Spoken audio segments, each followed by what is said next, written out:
Greetings to all my eternal friends. Before we start this video, I just wanted to take a moment to tell you something so sad. Okay, I have been going through my video analytics for California Preachin', and can you believe that only 30% of people who watch Cal Preach are actually subscribed to Cal Preach? So I just wanted to take a second to ask you if any of my videos have ever touched you in any way. Would you please be so kind as to subscribe and possibly even share Cal Preach with a friend? That would mean so much to me, and I pray you enjoy this video. Jesus is my rock, and that's how I roll. Welcome to another episode of California Preachin'. Guys, today I have a huge surprise for you, and here it is. I am here with my legendary, amazing, beautiful, gorgeous mother. We are at her house here in Los Angeles, and I am so excited because today we're going to read comments about California Dreamin'. About California Dreamin'. I mean, it's iconic. Can you try for a moment to understand how outrageously cool and hip and wonderful and insane it is that you were in the Mamas and the Papas? It was meant to be. And one of the comments just said, there's not music like this anymore. You know, it's like you can't find this kind of music anymore. So what we're going to do is we're going to read through some of the amazing, awesome, supportive, wonderful comments. If you have any comments yourself about how Mamas and Papas affected you and your life, please comment below.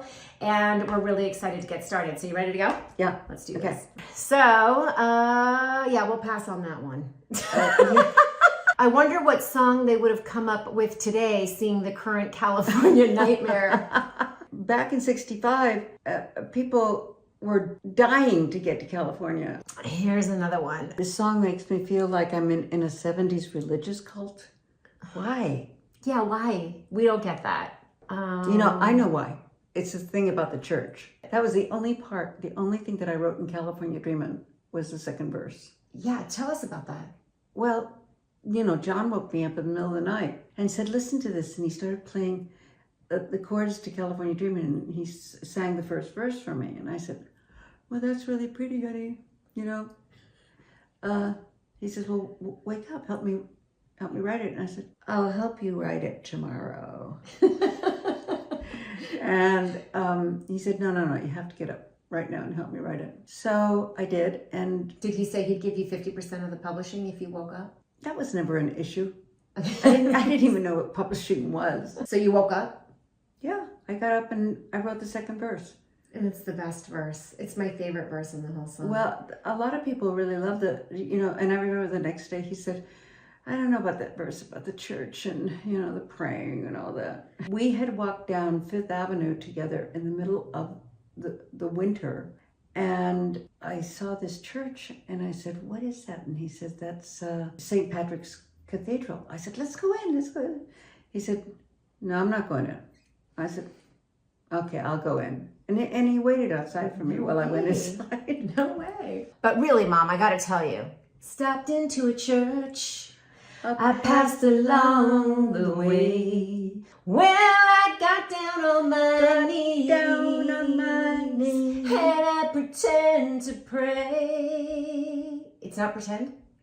Yeah. It is pretend. It is. Okay. You know the preacher like the gold. But I gotta tell you a funny story about that. After we recorded it and our first album was released, we were somewhere in the Midwest in the middle of a tour, and we were doing a sound check. So we're singing California Dreamin', and we get to that lyric, and Cass says, oh, wait, what'd you say? I got down on my knees and pretend to pray. And she says, that's not the lyric. And I said, yeah, what do you mean? I wrote it. It is the lyric. She said, oh, well, I began to pray on the record. So whatever lyric you want, you got it. Yeah. Oh my gosh, but I actually you got two for the price of one. I think pretend is so cool because so many people can identify with that. You know, they get down on their knees and they're kind of looking around and they feel so awkward and they're just pretending to pray. As obnoxious as I find hippies, you have to admit they know how to make a song. Well, you're pretty obnoxious yourself. You know, hippies represented something that make this country great. Amen. And they were free. Mm-hmm. They were creative. They Loving. They were loving. It was all about love and flowers and peace. And they were fed up with the Vietnam War. They didn't want to. No more war. No more war toys. And so if you don't like hippies, you're from another planet. Michelle Phillips, last one standing. Yeah, we had been fighting quite a bit. And they had actually thrown me out of the group unceremoniously. How dare they? And Denny and I had a wonderful love affair. And Mother, what? you were married. I don't know what to say to that. Obviously, I was married. Yeah. It didn't stop John. No, it didn't. No. No. And that's not to say we had an open marriage or anything like that. No. So paid the price. You did tell them that you were going to be the last one standing. You said that. I mean, you said, no, I'm going to bury you all. I told them, I with tears streaming down my face when I realized that no one was going to stand up for me in this situation. They just sent me this really nasty letter. And it was like a dagger through your heart. Then I realized I was fired by my group, by my label. Your husband, your best friend. My husband, my best friend, Oh. my lover. Oh my God. Just... It was very lonely. It was a very lonely period. And when I went to the studio, my attorney told me, he said, get a release from them because this letter they sent you is not legal. Right. He said, you want a formal release. So I asked for that, and John said, you're not getting anything. And I burst into tears and walked to the door, turned around, and I said, I'll bury you all. Wow. That's deep. That's mean. Deep. It's deep. It's real deep. Gotta say. I miss them all, too, very much. Criminally underrated song. Do you think it's I don't think it's underrated. It's not underrated. No, it has been a very successful. I mean, I understand that was a very loving comment. It's a song that like I had some workers over here at the house yesterday. Yeah. And somebody saw the gold records, and then somebody saw the thing from the statuette from the Grammys, Rock and Roll Hall of Fame, and he said, "You're in the Rock and Roll Hall of Fame?" I said, "Yeah." He said, "Well, what did you sing? What? Why?" And I said, "You know California Dreamin'?" And he said, "Yeah." And then somebody brought it up on their phone, and the minute that he heard the first guitar intro, the classic intro, he practically fainted. He said, "Oh my God, that's your song?" Aww. I said, "And many others." That's so awesome. You know, beautiful. There are very few people who don't know that song. Yeah. It's just, I mean, you have to be living under a rock. we were driving up Laurel Canyon, oddly enough, in our Buick convertible, and all of a sudden we hear that guitar solo starting, and we all lunge for the volume, and we're turning it up, and we're just in heaven. Oh my gosh, you know, what a moment. I remember the first time I heard Hold On. Me too. I was in a Big Five store, and I was checking out whatever I had bought at this Big Five store, and all of a sudden it comes on. And I'm in this line of people, and I said, "That's my daughter." No. They thought I was crazy. So sweet. Mama, I you was were so proud. proud. You were I was so proud. Yes, the era of the mop heads. Look at that hair. Oh, how I loved growing up in the generation, and how Ed Sullivan so famously introduced us to all these wonderful musicians. That's a very good comment, because Ed Sullivan would let anybody on his show he was the first one of those people who had an entertainment show. He had Elvis Presley on, and they couldn't show Elvis Presley from the waist down because he always moved his hips around. Yeah. And he wasn't doing that for effect. That made him, that's what got him going. I grew up looking at this every day of my life. It actually says, I'll show you guys after, it says, I'm amazed inside. And then here, I'll show you just a little bit of this so you can see.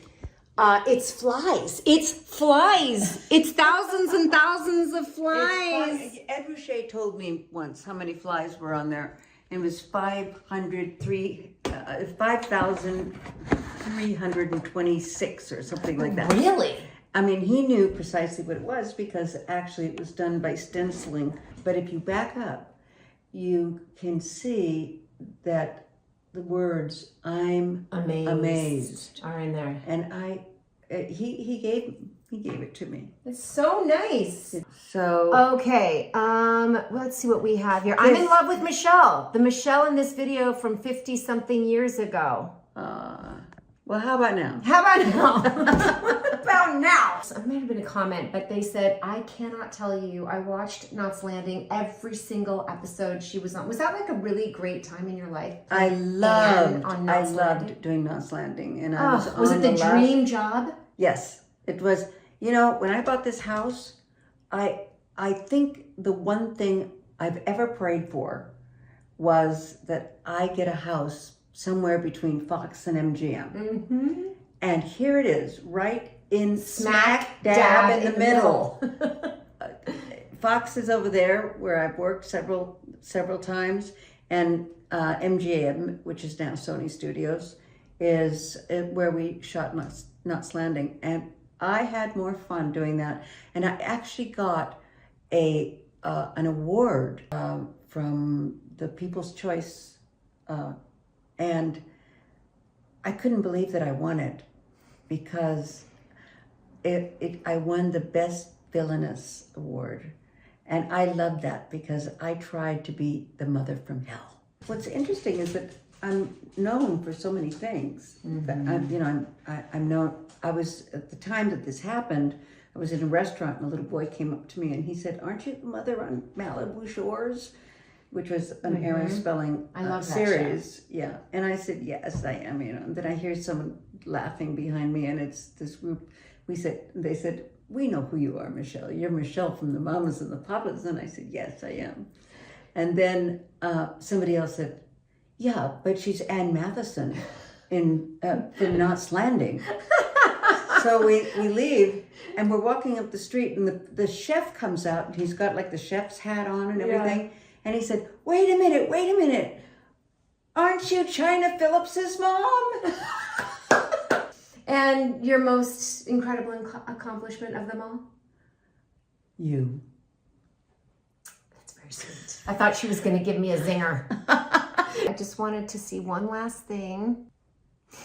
Is this the song? It's the song I'd like to hear when I get to heaven. Oh. Well, you better be good.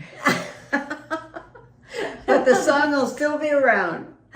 I love it. Thank you, everybody. Yeah, guys, what an amazing time with Mama. Thanks for being with us. Next time, let me know, guys, if you would like my mom to be here going through Hold On comments with me. Perhaps I could get her to do that with me before I go back to New York. Okay. That sounds real It promising. never ends. Anyway, she eats all the oranges. I ate every orange in the basket, and now I want you to do comments on Hold On. Again. Yeah, you want me to appear again. Again. Because everybody loves you so darn much. Well, I love them too. You're just so beloved. Send that fan mail. You are so beloved. All right, guys, we have to end it with, my tagline. Remember what it is? No. Peace. Peace. Of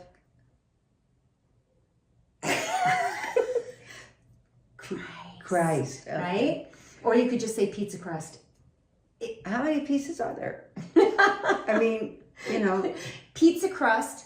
Pizza crust. Or piece of Christ. Pizza crust. I used to say, piece of Christ, to people walking down the street. And I was like, Jessica, nobody ever responds back to me when I say piece of Christ. And she's like, that's because they think you're saying pizza crust. All right, guys. Peace of Christ. Bye. Bye. Hold on for one more day. And California Dream your life away. This is wild. Wild, wild, wild. It's so cool to be in here. I just love this room. My mom has her books and pictures of me and all of her amazing achievements. This is a cute picture of me, Mommy. Yes. I love these pictures. Yeah. And it just kind of never ends. So, Mom, tell us a little bit about this. Mamas and Papas deliver. And this is If You Can Believe Your Eyes and Your Ears. That's California Dreamin'. These are Mamas and Papas dolls. Oh my goodness. Look at that. That's classic vintage memorabilia. And here's me in my first movie, Dillinger. That's the Rock and Roll Hall of Fame. This one? This one. Right. Yeah. And then this is a Grammy. A real Grammy. For Monday. National Academy of Recording Arts and Sciences, the Mamas and the Papas, Best Contemporary R&R Group Performance, 1966, Monday. This is the Soap Opera Awards. This is absolutely my favorite. Outstanding Villainess. Michelle Phillips, Knots Landing, January 99. Girl, 91. you earned every bit of that one. Oh, this is Wilson Phillips at number 1. Look at that. That's amazing. Hold on, number 1. Hi, my eternal friends. I pray that that video blessed you. I wanted to remind you that California Healin' is going strong. We have 100 ladies in these groups that we have formed, and there are 3 meetings right now that are going super strong, and we would love for you to join one of them. You can get a 1 free drop-in if you fill out the interest form that is in the description of this video, and it is also pinned at the very top of China's comments. And I'm going to read to you the dates and times of these live Zooms that I hope you will pop into and attend. A live Zoom call every Saturday in the Promises group. It starts at 11 a.m. PST, and that would be 2 p.m. Eastern. Then we have another live Zoom call on Tuesdays in the Identity group. Identity group meets at 9:30 a.m. PST and 12:30 p.m. EST. All right, then we have the Revelation group. That's on Thursdays. Revelation is 9:30 a.m. PST and Revelation is 12:30 p.m. EST. All right, so please get your 1 free drop-in. And I pray that we see you there. Get your Godversations on, get your healing on. Peace of Christ.